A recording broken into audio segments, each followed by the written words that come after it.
બેસાણ સ્થિત Shreyas coaching classes દ્વારા વિદ્યાર્થીઓ માટે SPL 2026 ક્રિકેટ ટુર્નામેન્ટનું ભવ્ય આયોજન કરવામાં આવ્યું હતું।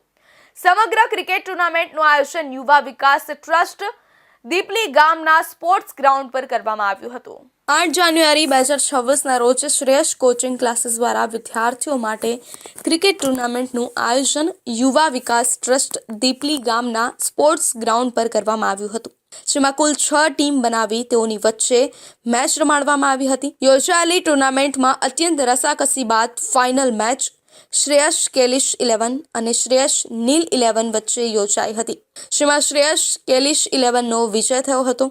આયોજિત આ ટુર્નામેન્ટમાં ખાસ વિશેષતા એ હતી કે દરેક ટીમમાં 2 ખેલાડી તરીકે છોકરીઓને પણ રાખવામાં આવી હતી અને ધ્યાનાકર્ષક બાબત એ રહી છે કે સમગ્ર ટુર્નામેન્ટમાં મેન ઓફ ધી સિરીઝ તરીકે રિદ્ધિ પટેલ નામની એક વિદ્યાર્થિનીને ટ્રોફી મળી હતી। આ ટુર્નામેન્ટમાં છોકરીઓને પણ ટીમમાં સ્થાન આપવાથી વિદ્યાર્થિની રિદ્ધિ પટેલના આત્મવિશ્વાસમાં પણ ખૂબ વધારો થયો અને સાથે અન્ય છોકરીઓને પણ સ્પોર્ટ્સમાં જોડાવાની પ્રેરણા મળી। શ્રેયસ કોચિંગ ક્લાસીસ બેસ્તાન દ્વારા SPLનું આયોજન કરવામાં આવ્યું હતું, જેમાં છોકરીઓ અને છોકરાઓની અલગ અલગ ટીમ હતી અને છોકરીઓની ટીમમાં અમારી ટીમ વિજેતા બની હતી એનો મને ગર્વ છે। અને રોજ આખો દિવસ અમે મોબાઈલમાં ડૂબી રહેતા હતા, પણ આજે અમે એક બી વાર મોબાઈલ ન પકડ્યો એનું અમને ખૂબ સારું લાગે છે અને મને ક્રિકેટમાં આગળ વધવાની ખૂબ પ્રેરણા મળી અહીંયાથી।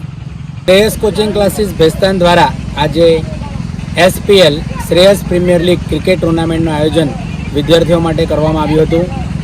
આ ટુર્નામેન્ટ રમાડવા પાછળનો હેતુ વિદ્યાર્થીઓમાં ખેલદિલીની ભાવના વિકસે, હાર્ડવર્ક પ્લાનિંગનું મહત્ત્વ સમજાય, ઉપરાંત રોજના જે રૂટીન શેડ્યુલ છે એમાંથી બહાર આવે અને સાથે સાથે આનંદીપણો માણે એ આ હેતુ રહ્યો છે। સમગ્ર ટુર્નામેન્ટનું આયોજન સંચાલક મુકેશ પરમારના માર્ગદર્શન હેઠળ ખૂબ સુંદર રીતે પૂર્ણ થયું અને વિદ્યાર્થીઓને આ ટુર્નામેન્ટ દ્વારા ખેલદિલીની ભાવના, આયોજન અને સખત મહેનત થકી કોઈ પણ ક્ષેત્રમાં સફળતા પ્રાપ્ત થાય જ છે એ બાબતને સમજાવવામાં આવી।